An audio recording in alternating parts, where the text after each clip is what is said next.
La mondialisation. Le terme mondialisation désigne le processus d'interdépendance mondiale croissante dans de nombreux domaines, tels que l'économie, la politique, la culture, l'environnement, la communication entre les individus, les sociétés, les institutions et les États. Le terme a probablement vu le jour dans les années 60. À partir de 1986 environ, de nombreux livres en langue allemande ont été publiés avec la mondialisation dans leur titre.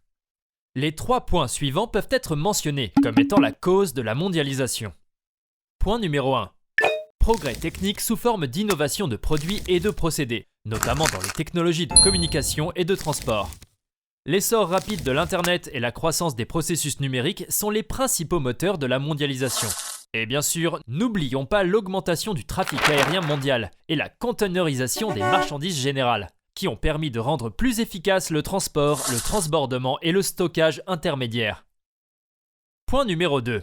Les structures réglementaires ont évolué de manière toujours plus performante sous la forme d'institutions, ce qui a entraîné une énorme libéralisation du commerce mondial, qui a permis aux entreprises d'effectuer des échanges mondiaux toujours plus faciles. Ainsi, la mondialisation de la politique est une cause majeure de mondialisation. Et point numéro 3, la croissance démographique dans de nombreux pays est aussi une cause majeure de la mondialisation. Combinés au progrès technologique, les gens sont de plus en plus mobiles, et si on les considère ensemble, on peut dire qu'ils sont une cause majeure de cette mondialisation. Le colonialisme de nombreux pays européens est considéré comme le précurseur de la mondialisation. Elle a commencé par la découverte de nouvelles routes maritimes et de nouveaux pays. Pendant des siècles, les principaux acteurs ont été le Portugal et l'Espagne.